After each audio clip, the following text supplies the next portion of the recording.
आप सभी का इंजीनियरिंग मास्टर्स के इस ऑनलाइन वेब पोर्टल पर आपका हार्दिक स्वागत है। आज का जो सेशन होगा वो यूकेपीएससी एई के लिए जो विशेष बैच है हमारा, उसमें जो आने वाला जनरल स्टडीज़ है उस जनरल स्टडीज़ को ध्यान में रखते हुए ये पर्टिकुलर कोर्स आपके सामने लॉन्च किया जा रहा है, जिसमें थोड़ा जनरल स्टडीज़ में क्या क्या चीज़ें इन्वॉल्व की जाएंगी उसका मैं एक ब्रीफ आइडिया आपको देता हूँ। सबसे पहले जो जीएस वाला पोर्शन होगा, उस जीएस वाले पोर्शन में आपको पता होना चाहिए कि ज्योग्राफी, हिस्ट्री, पॉलिटी, इकोनॉमिक्स ये तो ट्रेडिशनली पूछी जाएगी। साथ साथ आपको उत्तराखंड और करंट अफेयर्स के क्वेश्चंस भी उसमें देखने को मिलेंगे। जैसा कि आपने प्रीवियस ईयर क्वेश्चन पेपर देखा होगा तो उसमें आपने देखा होगा कि इन मेन जीएस के पिलर्स के अलावा भी उत्तराखंड और करंट अफेयर्स के क्वेश्चन उसमें देखे गए हैं। ठीक है, तो इस जीएस के पोर्शन को हम बहुत ही ऑब्जेक्टिव रूप से कवर करते हुए, ज़्यादा सब्जेक्टिव ना जाते हुए हम इसको कवर करने की कोशिश करेंगे। और इसमें सबसे पहले हम शुरुआत कर रहे हैं हिस्ट्री से, और हिस्ट्री में भी वो पोर्शन जिसमें से सबसे ज़्यादा क्वेश्चन आपके पूछे जाते हैं, दैट इज मॉडर्न इंडिया। लगभग 60 से 70% आपको किसी भी एग्जाम में अगर देखेंगे तो वेटेज आपका मॉडर्न इंडिया का रहेगा। और मॉडर्न इंडिया का वेटेज इसमें रहता है तो आप देखेंगे सबसे पहला जो टॉपिक हम शुरू करेंगे वो करेंगे यूरोपियन कंपनीज का भारत में आगमन। भारत में यूरोपीय कंपनियों का आगमन, कौन कौन सी ऐसी यूरोपीय कंपनी थी जो भारत में आई और भारत में उनके आगमन का क्या कारण था, क्यों वो भारत की ओर आई, और कौन सी ऐसी कंपनी थी जो सबसे लंबे समय तक भारत में टिकी रही। ईस्ट इंडिया कंपनी अंग्रेजों के द्वारा जो स्टैब्लिश थी उसको हम देखते हैं कि वो सबसे ज़्यादा समय तक या सबसे लंबे समय तक भारत में रही थी, और 1947 तक भी हम देखते हैं भारत पर राज करने वाली वही कंपनी थी। तो शुरुआत करते हैं कि भारत में यूरोपीय कंपनियों का आगमन। सबसे पहले इनमें से जो आपका ऑब्जेक्टिव क्वेश्चन पूछा जाएगा उसमें आपकी अप्रोच रहनी चाहिए कि कौन कौन सी यूरोपीय कंपनियां भारत में आई और उनका भारत में आगमन का क्रम क्या था, वो कब इस्टेब्लिश हुई। तो आप देखोगे कि भारत में आने वाली सबसे पहली पुर्तगाली से या यूरोपीय कंपनी में देखें तो पुर्तगाली यहाँ पर सबसे पहले ऐसे यूरोपीय थे जो भारत में आते हैं। इसके बाद आने वाले थे डच, फिर थे अंग्रेज, और इनके बाद आए थे डेनिश, और अंत में हम देखते हैं कि फ्रेंच यहाँ पर आते हैं। इसी बुक में आपको स्वीडिश वगैरह भी दिए रहेंगे।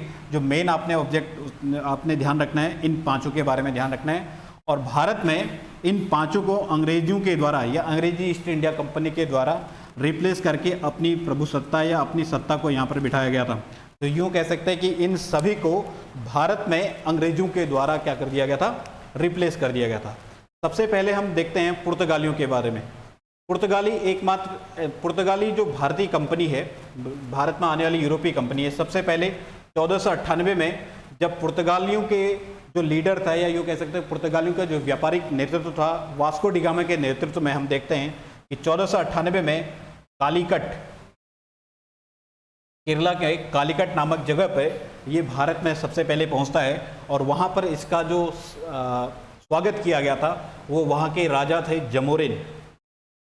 जमोरिन नाम का एक सानी शासक था जिसने कालीकट पे 1498 में वास्को डी गामा का स्वागत किया था। यह यूं कहें, किसी बुक में आपको देखेगा कि भारत आने वाले पहले व्यापारिक मार्ग की खोज किसके द्वारा की गई, पुर्तगाली के द्वारा। कौन सा ऐसा पुर्तगाली था जो सबसे पहले भारत आया, वास्को डी गामा। कहाँ पर पहुँचा, कालीकट पे। किसके द्वारा इसका वहाँ पर स्वागत किया गया था, जमोरिन के द्वारा। और भारत में आने वाला पहला ही जो पुर्तगाली होगा वो भी कौन होगा, Vasco D gamma.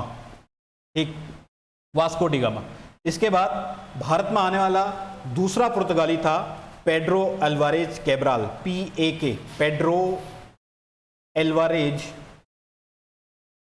Alvarez Cabral. ये वो व्यक्ति है जो वास्को डी गामा के बाद 1500 ईस्वी में भारत में पहुंचता है। फिर भारत में वास्को डी गामा जब आता है 1498 में, तो हम देखते हैं कि वो यहाँ से बहुत सारा मसाले वगैरह का जो व्यापार करके जहाज़ों में भर के वापस ले जाता है। और इतना सुनने में या पढ़ने में आता है कि जब वो वापस पुर्तगाल पहुँचा था और अपने साथ वो जितने भी मसाले वगैरह या व्यापारिक चीज़ें ले गया था उससे वहाँ वो 60 गुना लाभ कमाता है। इसकी वजह से अन्य यूरोपियों को भी क्या लगता है, भारत में आने के लिए एक सुनहरा अवसर दिखता है। और इसी के तुरंत बाद आने वाला दूसरे नंबर पर था पेड्रो अल्वारेज कैब्राल। फिर पुर्तगाल में जब ये इतना सारा धन कमा लेता है वास्को डी गामा, तो 1502 ईस्वी में वापस भारत में आता है।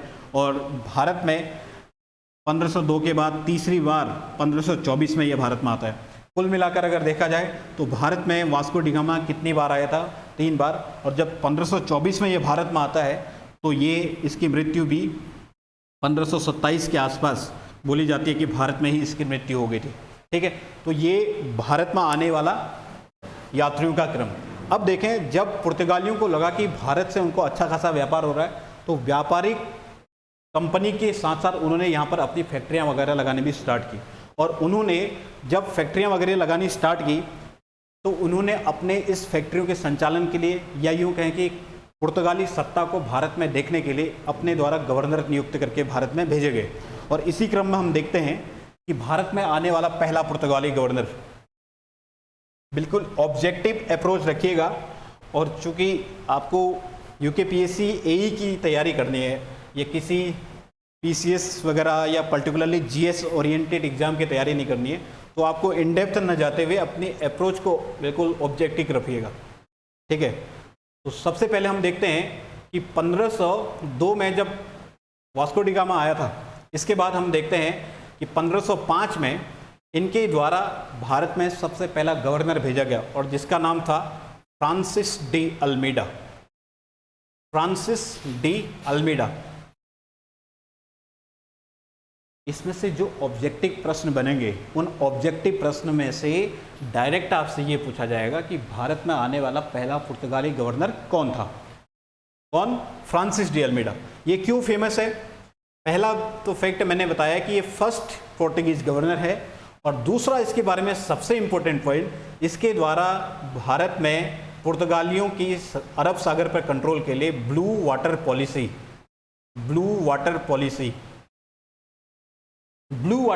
को अपनाया गया। ब्लू वाटर पॉलिसी क्या था? सीधे सीधे क्वेश्चन, भारत में किसके द्वारा अरब सागर पर नियंत्रण हेतु ब्लू वाटर पॉलिसी? अगर वो साम्राज्य पूछता है, कंपनी पूछता है तो पुर्तगाली, कंपनी के पर्टिकुलर किसी पर्सन का नाम पूछता है तो Francis de Almeida. Blue water policy क्या है?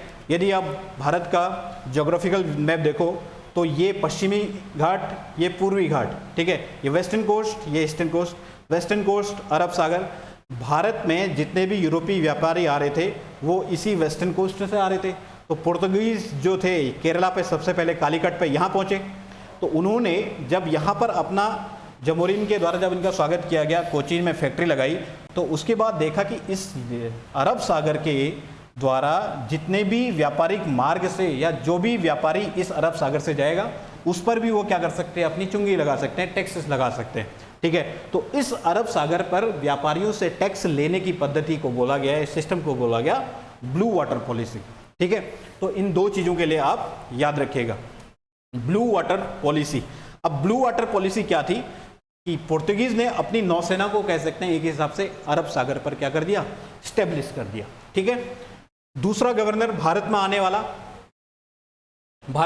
दूसरा गवर्नर 1510 ईस्वी में ये था फ्रांसिस डी अल्बुकर्क।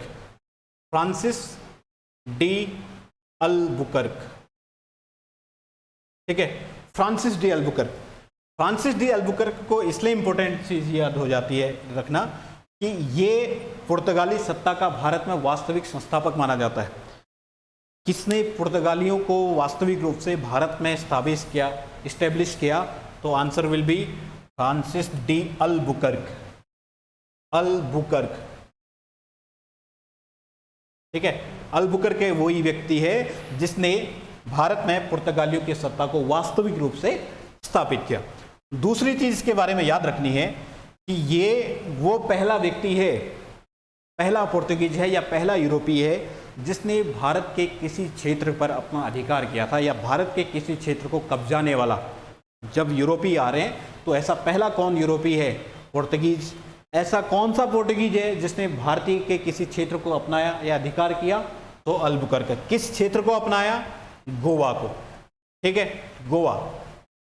कब अपनाया या कब उस पर अधिकार किया, कब छीना? 1510 ईस्वी में। ठीक, तो आपसे डायरेक्ट क्वेश्चन पूछेगा, भारत में पुर्तगीज जो कि गोवा पर सबसे लंबे समय तक रहे थे, 1961 तक इनका यहाँ पर गोवा पर अधिकार था। कहने का तात्पर्य क्या है कि पुर्तगीज के द्वारा गोवा पर अपना अधिकार कब किया गया, किसके द्वारा किया गया, और कौन सी ऐसी कंपनी थी जिसने गोवा को कब्जाया था? तीनों याद रखेगा, पुर्तगीज, अल्बुकर्क, 1510। सबसे पहले जब पुर्तगीज यहाँ पर आए थे तो उन्होंने कालीकट के पास में कोचीन में अपनी पहली फैक्ट्री स्थापित की, और कोचीन को ही एक तरीके से फैक्ट्री का अपना केंद्र बनाया। कोचीन को, ठीक है, कोचीन कह सकते हैं, इनका राजधानी बोल दो, ठीक। जब कोचीन में इन्होंने अपनी पहली फैक्ट्री लगाई तो उसके बाद कोचीन से गोवा को अपनी राजधानी स्थापित किया।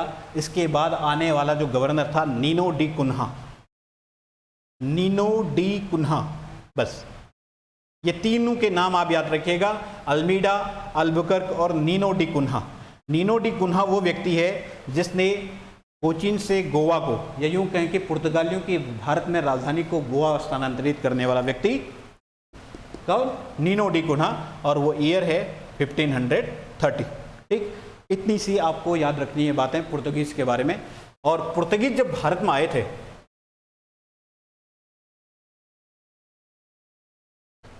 जब पुर्तगाली भारत में आए थे तो हम देखते हैं कि उनका केवल उद्देश्य था व्यापार करना। ऐसा हम पढ़ते हैं कि पोर्टुगीज कंपनी जो थी वो व्यापारिक कंपनी थी, लेकिन उनका जो हिडन एम था वो था यहाँ पर ईसाइयत का प्रचार करना, या ईसाई या धर्म का प्रचार करना, क्रिश्चियनिटी का प्रचार करना। अब ईसाई धर्म का प्रचार करने के लिए भारत में उन्होंने व्यापार के साथ साथ ईसाई धर्म का प्रचार प्रसार शुरू करना किया।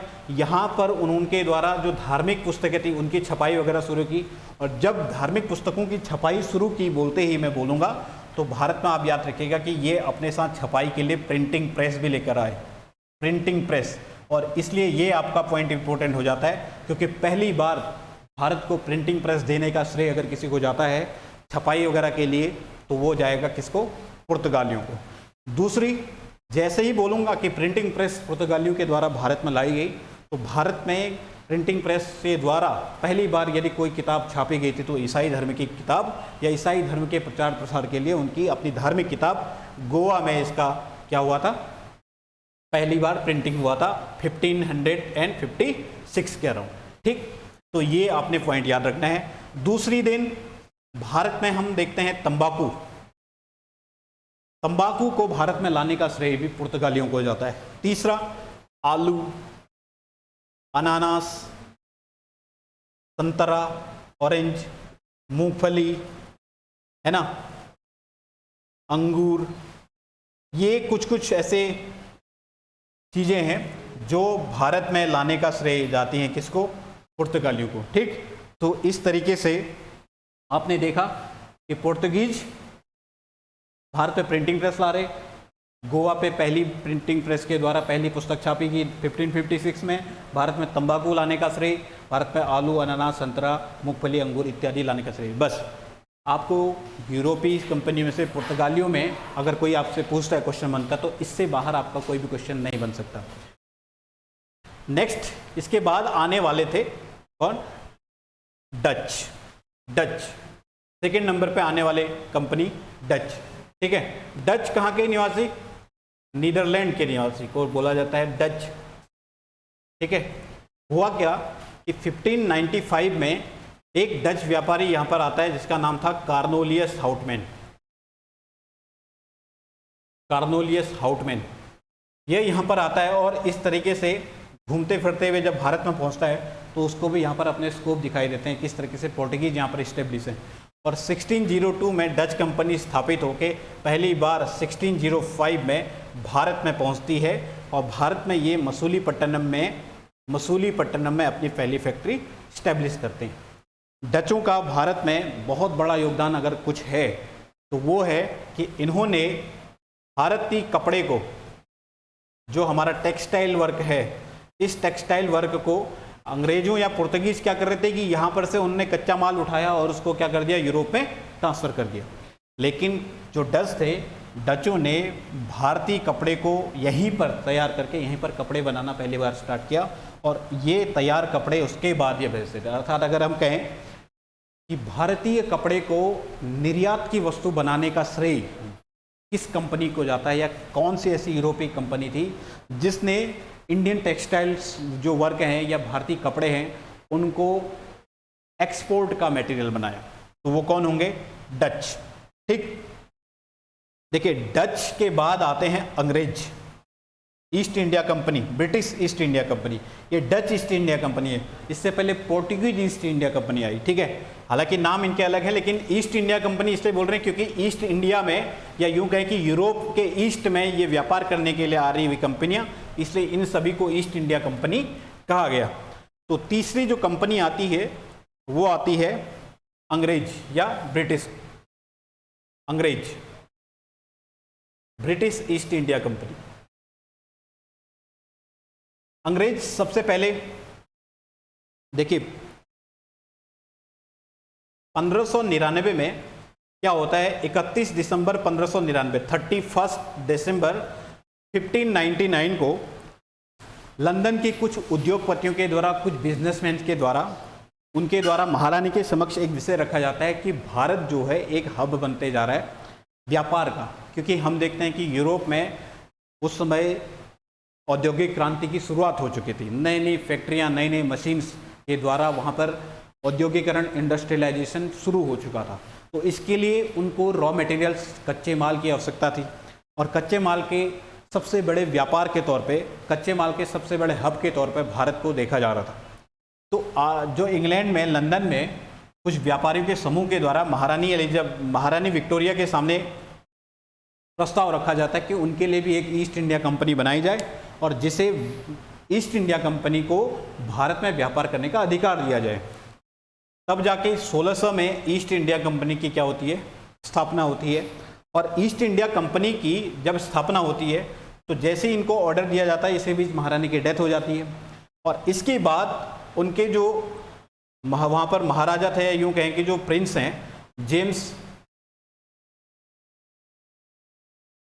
जेम्स प्रथम, ठीक है, जेम्स प्रथम के द्वारा उनको एक ऑर्डर दिया जाता है, एक चार्टर दिया जाता है, किसका, भारत में व्यापार करने का, ईस्ट इंडिया कंपनी को भारत में व्यापार करने के लिए। और एक उसमें भारत में अगर देखा जाए तो इसके समकालीन जो सम्राट है, मुगल सम्राट अकबर, और अकबर के नाम का एक लेटर लिखा जाता है, संबोधित किया जाता है ब्रिटेन की तरफ से, उनके शाही परिवार की तरफ से। लेकिन जब तक ये अकबर के नाम का लेटर लेके हॉकिंस नामक जो इनका ब्रिटिश व्यापारी है या लीडर है या यात्री है, वो अकबर के दरबार में पहुंचता, अकबर की क्या हो चुकी है, मृत्यु हो चुकी। और 1605 में जब अकबर की मृत्यु हो जाती है, ये पहुंचता है 1608 में हॉकिंस। तो 1608 में उस समय किसका शासन चल रहा है, जहांगीर का, सलीम का, ठीक है। आपसे क्वेश्चन यहीं पर से पूछेगा, ब्रिटिश व्यापारी हॉकिंस भारत में जब हेक्टर नामक जहाज से वो आया था, सूरत पे पहुंचा था, तो उस समय भारत में किसका शासन था, और वो जिसके शासन में पहुंचता है वो प्रश्न पूछेगा, उसके द्वारा जो लेटर प्रस्तुत किया गया, या यूं कहें कि ब्रिटेन के शाही परिवार के द्वारा उसको जो लेटर दिया गया वो किसके नाम का था। नाम का पूछेंगे तो अकबर के नाम लिखा गया, लेकिन वो उस लेटर को लेके पहुंच रहा है कहाँ पे, जहांगीर के दरबार में। और आपसे ऑब्जेक्टिव में यही क्वेश्चन घुमा के पूछेगा, तो दोनों अप्रोच को आप याद रखिएगा, ठीक है। ब्रिटेन के द्वारा जब ये हॉकिंस भेजा गया, हॉकिंस पहुंचा था कब, 1608 में, और टॉमस रो नाम का एक दूसरा व्यापारी, ये भी जहांगीर के दरबार में, ये कब आया था, 1615 में। ये दोनों याद रखिएगा, टॉमस रो और हॉकिंस, ठीक है। अब देखिए, अंग्रेजों ने, कि हम सभी जानते हैं कि सबसे लंबे समय तक ये भारत में रहे, भारत में राज करने वाली सबसे लंबे समय तक की ईस्ट इंडिया कंपनी जो अगर है तो ब्रिटिश ईस्ट इंडिया कंपनी थी। तो कोई अगर सबसे लंबे समय तक अगर राज कर रहा है, ये अंग्रेज है यहाँ पे, ठीक है। अगर अंग्रेज चाह रहे हैं कि भारत में केवल इन्हीं की क्या रहे, सत्ता रहे, या भारत से केवल यही व्यापार करे, तो यहाँ पर पुर्तगाली भी हैं, यहाँ पर डच भी हैं, यहाँ पर डेनिश भी हैं, यहाँ पर फ्रांसीसी भी हैं, यहाँ पर स्वीडिश भी हैं। अगर अंग्रेजों को यहाँ पर भारत में बने रहना है, टिके रहना है, तो क्या करना पड़ेगा, उनको पुर्तगालियों को, डचों को, डेनिश को, फ्रांसीसियों को भारत से हटाना पड़ेगा, तभी वो यहाँ पर व्यापार कर सकते हैं, मैक्सिमम प्रॉफिट कमा सकते हैं, क्योंकि व्यापार का उद्देश्य ये होता है कि मैक्सिमम लाभ कमाना, ठीक है। तो इसी क्रम में पोर्टुगीज के साथ उनके 16 से 11 में हम देखते हैं एक युद्ध होता है, स्वाली का युद्ध, ठीक है। स्वाली के युद्ध में पोर्टुगीज के ऊपर उन्होंने क्या विजय प्राप्त की थी। डचेस के बारे में अगर हम पढ़ें तो इनके बारे में पढ़ेंगे तो वेदरा का युद्ध, ठीक। वेदरा का युद्ध, वेदरा का युद्ध कब? 1759 में। डेनिस 1745 में ब्रिटिश ईस्ट इंडिया कंपनी को अपना सारा का सारा व्यापार सौंप के ही चले गए। बोले कि ब्रिटिश ईस्ट इंडिया कंपनी ही अब डेनिस की जो फैक्ट्रियाँ वगैरह थी उन पर अपना देखे, हम तो निकल रहे हैं भैया यहाँ से दक्षिण भारत की ओर या दक्षिण एशियाई देशों की ओर वो प्रस्थान करके चले गए। अर्थात भारत में डेनिस जो थे अपना सारा व्यापार 1745 में सौंप के चले गए, तो रहे अंग्रेज। अब इसके बाद बचे फ्रांसीसी। फ्रांसीसी वो यूरोपियंस हैं जिन्होंने अंग्रेजों को सबसे ज़्यादा कड़ी चुनौती दी। ठीक है, फ्रांसीसी। इसके बाद सबसे पहले आने वाले पुर्तगाली, उसके बाद डच, उसके बाद अंग्रेज, फिर आए डेनिश और सबसे अंत में आने वाले थे फ्रांसीसी। ठीक है, याद रखिएगा भारत में आने वाली सबसे पहली यूरोपीय कंपनी है या यूरोपीय हैं कौन? पुर्तगाली। और भारत से जाने वाले सबसे लास्ट यूरोपीय कंपनी कौन? पुर्तगीज। 1961 में जब इन्होंने गोवा को भारत को जब गोवा 1961 में पुर्तगीज से मिला था, तब जाके इनका यहाँ पर भारत में क्या हुआ था, अपनी कॉलोनीज को या उनका राज खत्म हुआ था। ठीक है, गोवा पे। तो सबसे पहले आने वाले और सबसे आखिरी में आने वाले, अगर वो आपसे पूछता है तो याद रखिएगा ये पुर्तगाली ही थे। ठीक है, हम पढ़ रहे थे अंग्रेजों के बारे में। देखिए, अंग्रेजों के बारे में हम थोड़ा सा इसको स्किप करेंगे। स्किप इसलिए करेंगे क्योंकि हमने देखना है कि किस तरीके से अंग्रेज, पुर्तगीज, डच, डेनिश और फ्रांसीसियों को भगा के यहाँ पर अपने को इस्टेब्लिश करते हैं। बंगाल पूरे भारत का सबसे समृद्ध प्रांत हुआ करता था, चाहे वो रेवेन्यू हो, चाहे वो पॉपुलेशन हो, सभी चीज़ों से बंगाल का भारत में एक अलग स्थान था। ठीक है, तो सबसे पहले बंगाल पर अगर किसी कंपनी का, किसी यूरोपीय शक्ति का अगर यहाँ पर इस्टेब्लिशमेंट होती है तो इसका तात्पर्य था कि उसका भारत में राजनीतिक रूप से उसका कंट्रोल होना स्टार्ट हो गया। तो हम अंग्रेजों और फ्रांसीसी प्रतिद्वंद्विता के बाद देखेंगे कि किस तरह से बंगाल में अंग्रेजों की स्थापना होती है और उसके बाद वो धीरे धीरे पूरे भारत में इस्टेब्लिश होना शुरू करते हैं। इसलिए हम अंग्रेजों वाले पोर्शन को थोड़ा सा इसकी मुख्य धारा से हटके हम देख रहे हैं कि किस तरीके से डेनिश और फ्रांसीसियों के साथ वो लड़े और उन्होंने अपने आप को एक अकेली ईस्ट इंडिया कंपनी के तौर पर भारत में इस्टेब्लिश किया। और जैसे ही भारत में ईस्ट इंडिया कंपनी के तौर पर, अकेली ईस्ट इंडिया कंपनी के तौर पर खुद को इस्टेब्लिश करेंगी, तब जाके हम पढ़ेंगे कि इन्होंने अब भारतीय राजाओं के साथ, छोटे छोटे क्षेत्रों के साथ किस तरीके से वहाँ पर अपने राजनीतिक हस्तक्षेप करना शुरू किए और अपने व्यापारिक कार्यों के साथ साथ यहाँ की राजनीतिक सत्ता को भी ग्रहण करना स्टार्ट किया। और 1757 के प्लासी के युद्ध में जब हम देखेंगे कि सिराजुद्दौला की हत्या हो जाती है, 1764 के बक्सर के युद्ध में जब हम देखेंगे कि एक 3 राजाओं की टुकड़ी को अंग्रेज हरा देते, तो उसके बाद इनके यहाँ पर शासन की या यूँ कहें कि राजनीतिक सत्ता का यहाँ पर इनका स्टैब्लिश हो जाता है। ठीक है, तो वो चीज़ हम पूरा इसको मॉडर्न इंडिया में हम जैसे यूरोपीय कंपनियों की हिस्ट्री में, अंग्रेजों के इतिहास में हमने इसको कैरी फॉरवर्ड करते रहेंगे। लेकिन इसके लिए सबसे पहले इन दोनों के साथ क्या हुआ ये पढ़ना या ये देखना जरूरी है। ठीक, इसलिए अंग्रेजों के बारे में थोड़ा सा, जैसे मैंने आइडिया दिया कि 1608 में ये पहुँचे, अभी हम उसको पढ़ेंगे कि 1612 में या 1613 में उन्होंने सबसे पहले अपनी जो वास्तविक या स्थायी फैक्ट्री जो सूरत में स्थापित की थी, उससे पहले उनको जब जगह नहीं दी गई या यूँ कह कि जहांगीर ने उनको अनुमति नहीं दी थी, 1611 में उन्होंने मसूलीपट्टनम में एक अस्थायी फैक्ट्री वहाँ पर स्टार्ट की थी। ठीक है, तो 1600 में जब अंग्रेजी ईस्ट इंडिया कंपनी की स्थापना होती है, 1608 में वे भारत पहुंचते हैं। तो इसके बाद इस चैप्टर को यहीं पर थोड़ा स्किप करते हुए हम देखते हैं कि 1616 में एक अन्य कंपनी की स्थापना होती है, डेन। ठीक है, और 1620 में ये भारत में पहुंचते हैं और भारत में ट्रैंकोबार नामक स्थान पर ये अपनी पहली फैक्ट्री स्थापित करते हैं। ठीक है, और 1745 में ये यहाँ भारत में जो अपना सारा का सारा कामकाज था उसको अंग्रेजों को सौंप के चले जाते हैं। इसके बाद आए थे फ्रेंच या फ्रांसीसी। फ्रेंच कंपनी जिसकी स्थापना हुई थी 1664 में। भारत में अगर पूछेंगे तो 1668 में ये भारत में आए थे और इनके द्वारा भी अपनी जो पहली फैक्ट्री स्टैब्लिश की गई थी फ्रेंच के द्वारा, वो थी कहाँ पे? मसूलीपट्टनम। ठीक है, मसूलीपट्टनम में। ठीक, देखिए भारत में जो ब्रिटेन और फ्रेंच की प्रतिद्वंदिता स्थापित होती है, होता क्या है कि क्योंकि ब्रिटेन और भारत में ब्रिटेन की फ्रेंच के साथ प्रतिद्वंदिता का सबसे बड़ा परिणाम मिलता है या प्रमाण मिलता है इनका कर्नाटक वॉर्स के नाम से, कि ब्रिटेन ने या यूँ कह कि ब्रिटिश ईस्ट इंडिया कंपनी ने फ्रेंच ईस्ट इंडिया कंपनी को भारत से कैसे हटाया उसके लिए इनको 3 युद्ध लड़ने पड़े अंग्रेजों को, किसके साथ? फ्रेंच के साथ, जिनको बोला जाता है कर्नाटक वॉर्स।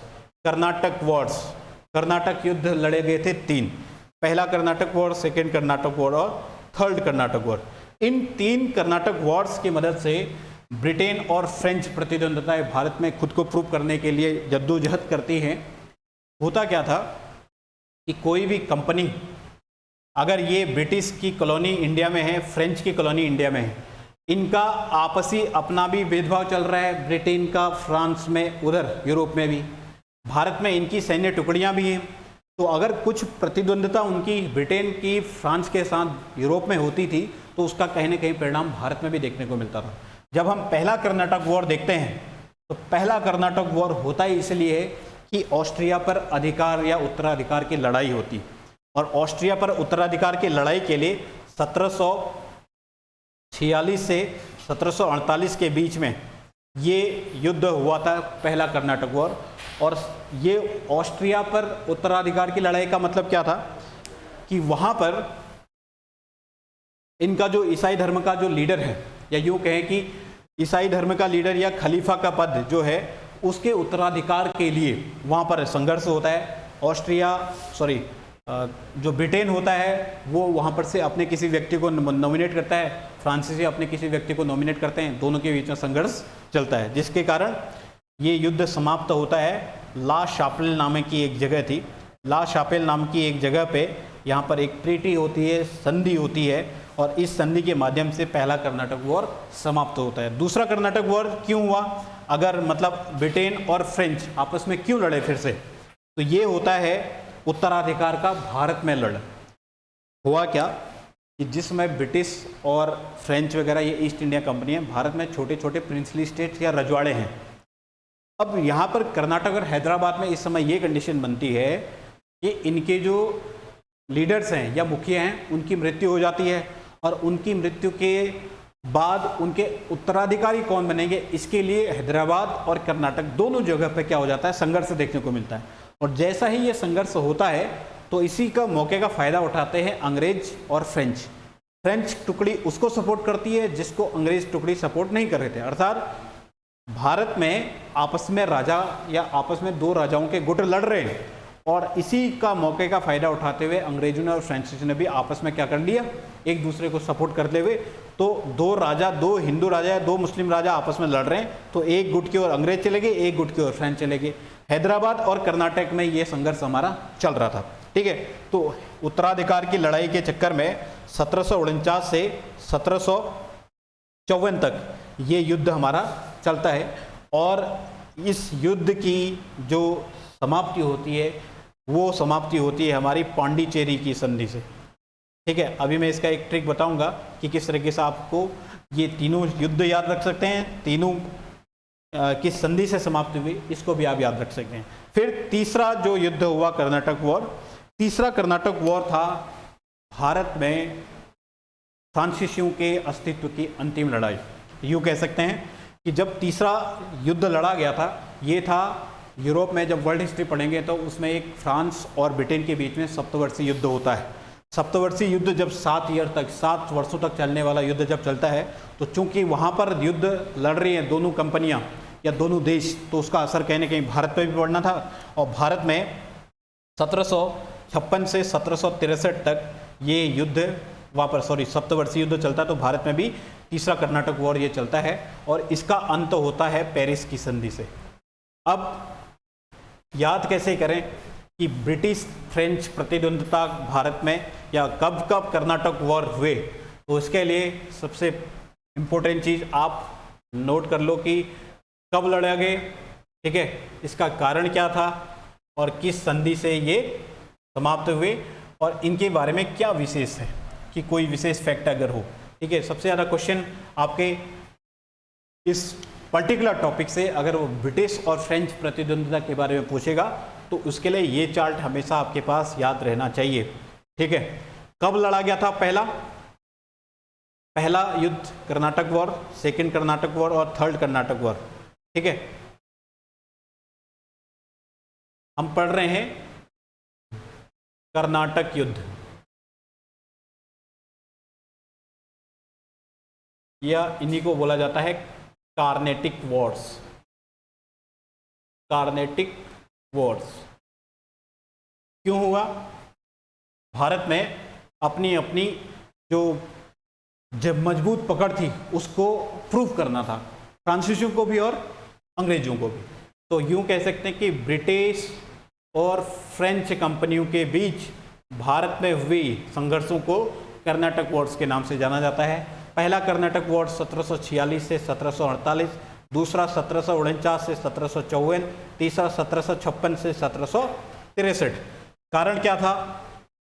पहले कर्नाटक वॉर का कारण था कि ऑस्ट्रिया का उत्तराधिकार, ठीक है, ऑस्ट्रिया पर उत्तराधिकार, ठीक, war of succession in Austria, ठीक है।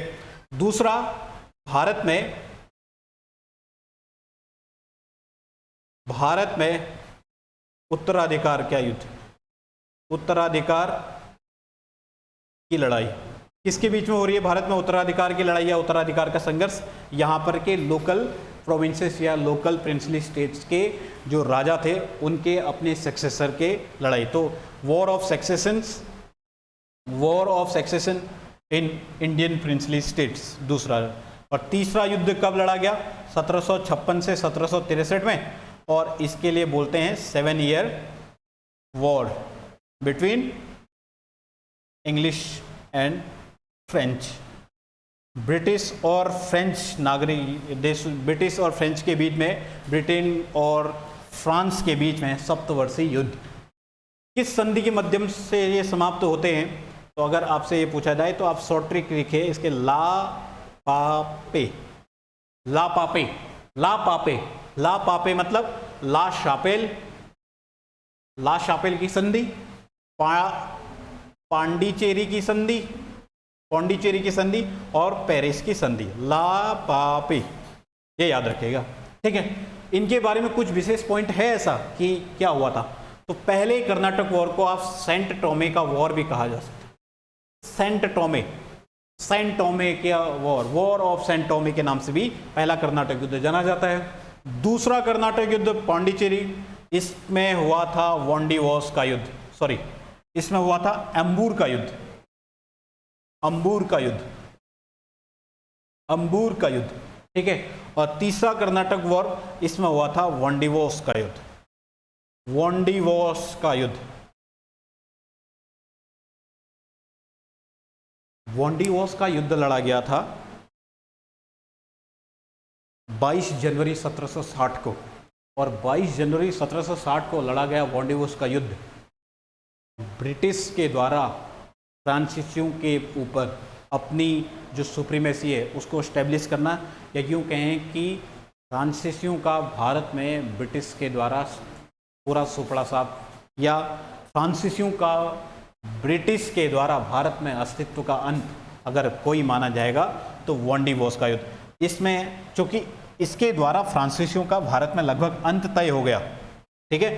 तो यहाँ से पूछा जाएगा कि कौन ऐसा था जो फ्रांसीसी की ओर से लड़ा था, या कौन ऐसा था जो ब्रिटिश की ओर से लड़ा था। मतलब ब्रिटिश गवर्नर या ब्रिटिश सेना प्रमुख कौन था और फ्रांसीसी सेना प्रमुख उसमें कौन था। तो यहाँ पर आपने याद रखना है कि जो अंग्रेजों की तरफ से लड़ा था उसका नाम था आयरकूट, या अंग्रेजों का नेतृत्व किसने किया था? आयरकूट, ठीक है। दोबारा लिख देता हूँ मैं, आयरकूट, इंग्लिश में भी यही नाम होगा इसका। और ये तो हो गया ब्रिटिश की ओर से, अंग्रेजों की ओर से सेना का नेतृत्व। और यहाँ पर जो था उसका नाम था काउंट डी लाली। आप इसको भूलेंगे नहीं, आप भूल भी नहीं पाएंगे, नाम ही ऐसा है। ये था हमारा फ्रेंच आर्मी की ओर से, या फ्रेंच लीडर था, जो भी कह सकते हैं। तो ब्रिटिश वर्सेस फ्रेंच में, और ये हार गए, ये जीत गए, और इन्होंने फ्रांसीसियों के ऊपर भी अपनी सुप्रीमेसी स्टेब्लिश कर दी। इस तरीके से हम देखते हैं कि 1760 के बाद भारत में अंग्रेज ही क्या होगी, एकमात्र यूरोपीय कंपनी होगी जो यहाँ पर अब स्वतंत्र है व्यापार करने के लिए। यूँ कहें कि यहाँ पर ये अपनी मनमर्जी से व्यापार कर सकते थे, ठीक है। तो इस तरीके से भारत में यूरोपीय शक्तियों का आगमन होता है, किस तरीके से यूरोपीय शक्तियाँ यहाँ पर आगमन के बाद इस्टेब्लिश होती हैं और उनमें जो अंग्रेज़ है वही सबसे आखिर में जाके इन सबको परास्त करते हुए भारत में अपने आप को इस्टेब्लिश करती है। ये चीज़ हमने आज के इस टॉपिक में पढ़ी।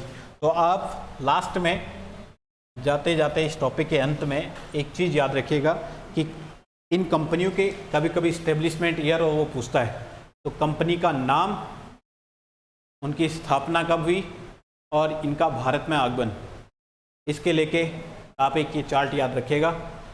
ठीक है, पहली पुर्तगीज थी, पहली कंपनी थी पोर्टुगीज, दूसरी कंपनी थी हमारी डच, तीसरी कंपनी थी हमारी अंग्रेज, चौथी कंपनी थी हमारी डेनिश जिनको बोलते हैं डेनमार्क के, और पांचवी कंपनी थी हमारी फ्रांस के। पोर्तुगीज स्थापना 1498, भारत में आगमन 1498, डच 1602, 1605, 1600 एंड 1608, 1616, 1620, 1664, 1668। ये चार्ट आपको याद रहना चाहिए। डायरेक्ट एक नंबर का क्वेश्चन आपका ऑब्जेक्टिव अप्रोच यहाँ से पूछ सकता है, कब स्थापना हुई और कब ये भारत में आए। उम्मीद है आपको इस लेक्चर से आज एक अप्रोच देखने को मिली होगी, एक मॉडर्न इंडिया में अंग्रेजों के इस्टेब्लिशमेंट को लेकर एक अप्रोच क्लियर हुई होगी। और इसी सीरीज़ में हम आगे को कंटिन्यू करेंगे कि किस तरीके से अब अंग्रेज भारत में अपना राजकाज संभालते हैं। अब वो भारत के राजाओं के साथ अपना संघर्ष जारी रखेंगे, यहाँ पर राजनीतिक हस्तक्षेप करेंगे, और राजनीतिक हस्तक्षेप जब करते हैं तो यहाँ पर उनका उद्देश्य केवल व्यापार करना ही नहीं बल्कि भारत में शासन करना भी उनका उद्देश्य हो जाएगा। और धीरे धीरे न सिर्फ बंगाल बल्कि पूरे उड़ीसा बिहार के क्षेत्र को जीतते हुए नीचे मद्रास और बम्बई में अपनी प्रेसिडेंसी यहाँ पर इस्टेब्लिश करेंगे। और जितने छोटे छोटे यहाँ पर के राज्य थे, जैसे मैसूर हो गया, जैसे यहाँ पर पंजाब हो गया, ठीक है, जैसे मराठाज हो गए, जैसे अफगान्स हो गए, जैसे वर्मा हो गया, जैसे नेपाली जब गोरखाज हो गए, इन सब के साथ वो अपनी लड़ाई करते हुए उनको जीतते हुए अंततः भारत में एक बहुत बड़ी राजनीतिक शक्ति के रूप में वो उभरते हैं। और उसके बाद जब राजनीतिक शक्ति के रूप में वो भारत में इस्टेब्लिश हो जाएंगे तो हम देखेंगे किस तरीके से ईस्ट इंडिया कंपनी पर नियंत्रण करने के लिए उन पर कुछ एक्ट लाए गए, कुछ चार्टर एक्ट लाए गए। और जब कंपनी के द्वारा 1857 तक पहुँचते जब अत्याचार इतना बढ़ जाता है तो कंपनी को ही समाप्त करना पड़ता है ब्रिटेन की महारानी या ब्रिटेन के द्वारा, और वहाँ पर कंपनी के शासन को समाप्त करके तब प्रत्यक्ष रूप से 1857 के बाद 1858 के अधिनियम के द्वारा ब्रिटिश क्राउन का यहाँ पर ताज इस्टेब्लिश हो जाता है, जो कि 1947 तक कंटिन्यू रहता है। तो इस अप्रोच के साथ हम मॉडर्न इंडिया को 1947 तक पढ़ेंगे। पुनः मिलेंगे आपसे नए वीडियो सेक्शन में, तब तक के लिए शुक्रिया।